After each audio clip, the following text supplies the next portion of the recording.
Hey guys, welcome to Three Mississippi. I'm Mike. I'm Frankie. And we finally getting some rain, you guys. We had about an inch of rain last night. It's raining right now, actually, and we're gonna finally get some cover crop planted on some of these empty rows in the garden. It's supposed to be warm for the next few days. I got some of the Yacht Lucky 7 blend that I use for my deer plots. Got wheat, oats, rape, crimson clover, 3 different kinds of turnips, all good winter stuff. And I'm gonna go ahead and plant this as cover crop on my garden rows. So before we get started on that, we want to show you guys a little bit of footage of our last hunt. And a little spoiler alert, Frankie shot something.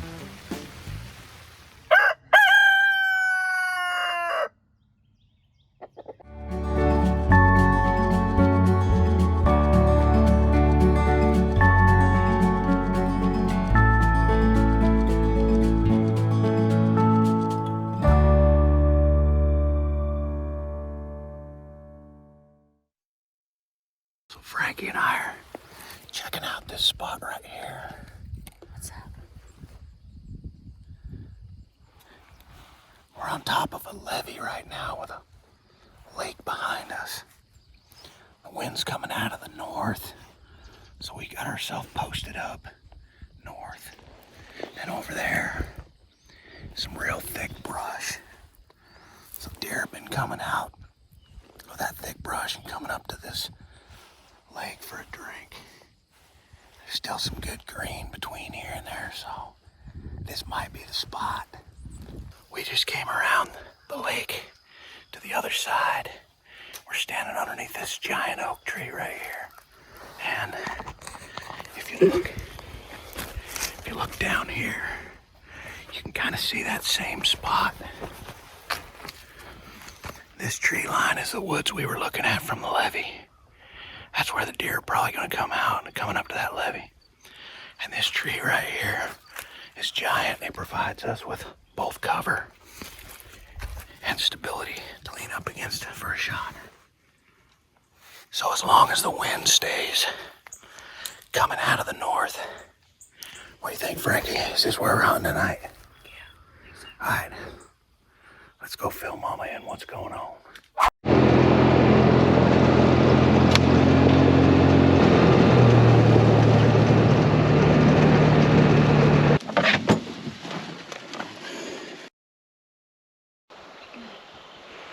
Chamber around. I don't know where they came from.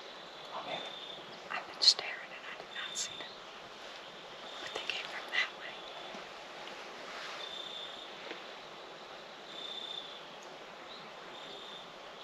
Be looking back that way and see if there's any more coming.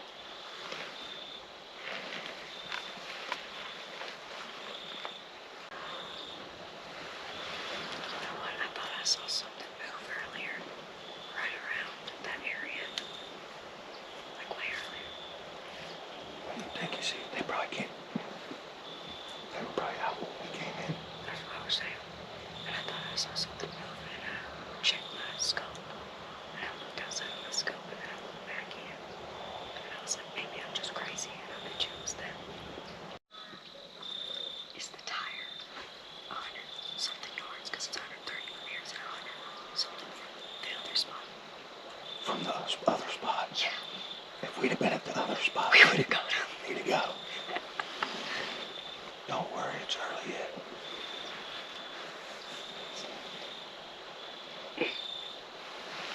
That's a good sign. Oh. Yeah, we'll be in that spot tomorrow. If the wind's the same. If we were over there, I probably would have noticed them sooner too. Because we would have seen them sooner. Although,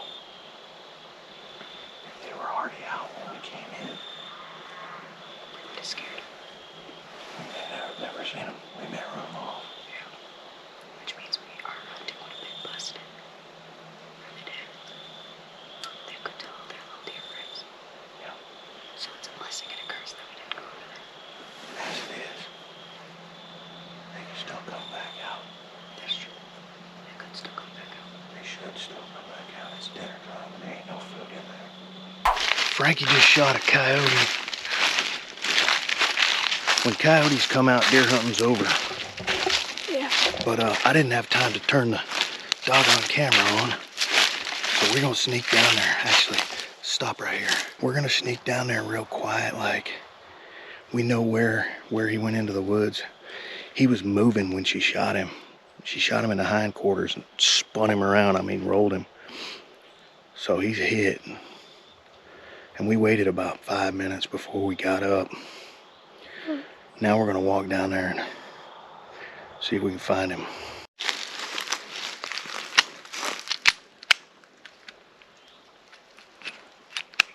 Should we check for a blood trail, see if we can't follow it? No. If he's not laying inside the fence line, we're not gonna go chasing through all that thick brush for him. Okay. Well, we did not get a deer, but there's one less coyote in the neighborhood. Yeah. How's that feel, Frankie, to shoot a coyote? It's like, is it weird to say that you get like the same adrenaline rush when you shoot that than a deer? At least for me. Same adrenaline rush as a deer? The same. For me, sometimes it might be more.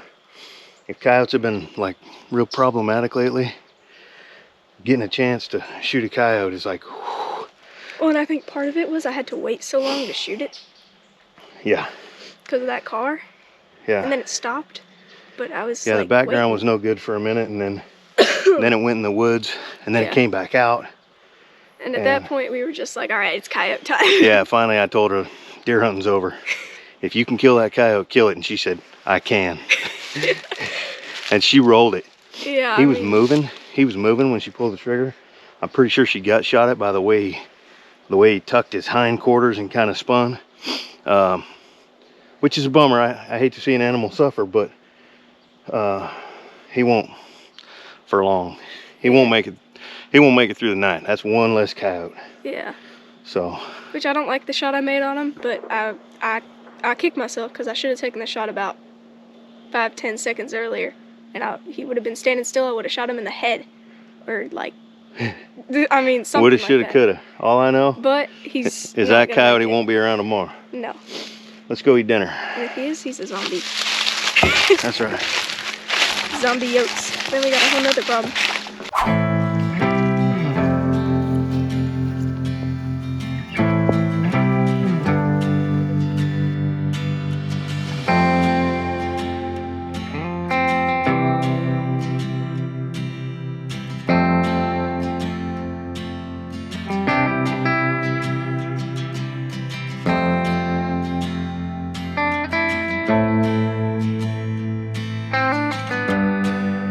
So why is a cover crop important to me? Well, several reasons actually.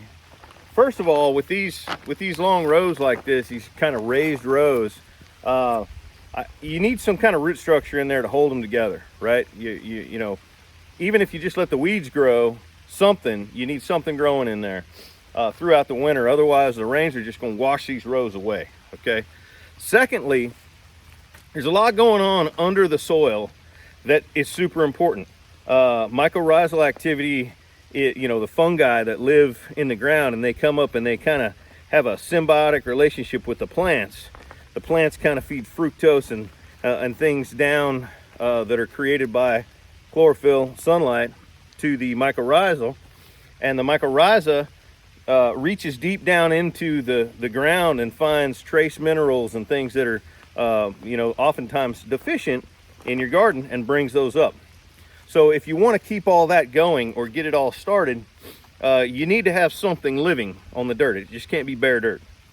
Now these rows, I tilled and built them with the row builder, but that'll be the last time they get tilled. So I do kind of what's called minimal till. Every time I hook the tiller up to the tractor, I say, man, what I'm about to do, does it have to be done with a tiller? Okay. In this case, building these rows for the first time, the answer is yes.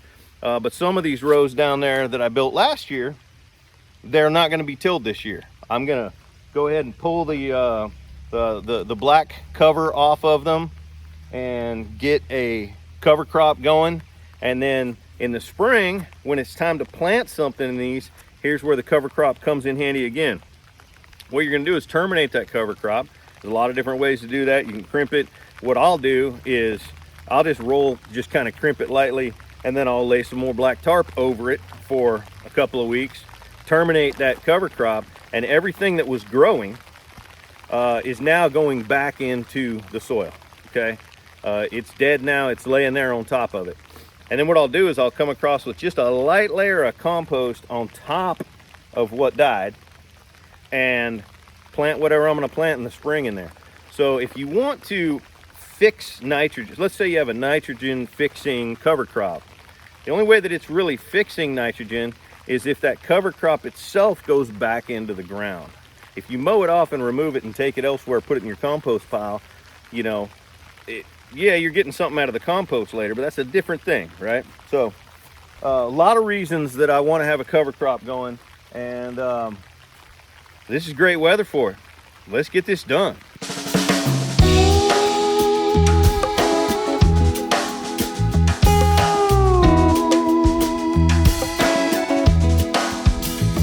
On the bayou, by the delta, there's a river that runs both ways, and the cypress alleys go on for days. If you want to, we can go there, and to be there with you.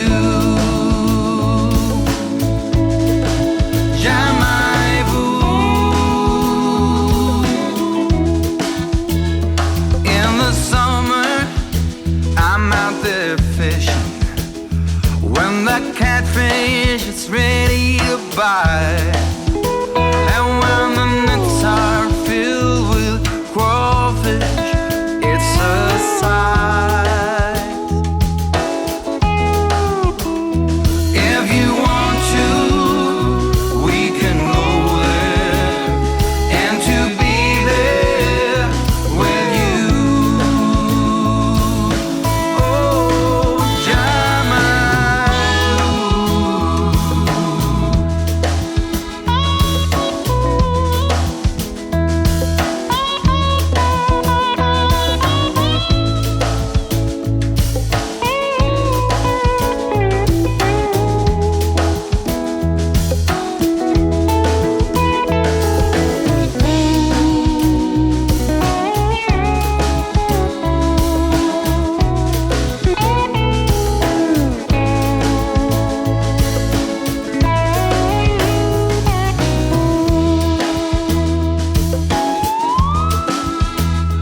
in the nighttime when I go swimming, no gators even look my way.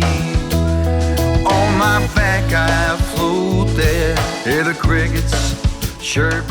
So Frankie's kind of breaking up that surface about an inch down with the big rake, and then I came through with the more gentler rake and just kind of, after I put the seeds on, raked them in a little bit better. And then, I mean, honestly, this rain's a little bit annoying, but it's gonna be perfect because it's gonna really water these seeds in. Yeah. So we'll get them, and look right there. See that? That's erosion already. So that's exactly what we're trying to prevent is erosion. Get these seeds germinated and get something growing in these rows over the winter time, and yeah, have a big garden next year. That's what I'm talking about. Go grow some food, guys. Hey, don't forget to like the video, subscribe to the channel, click the bell so you get the notifications, and don't forget, safety's off. Woo! Now go get a coyote, Frankie.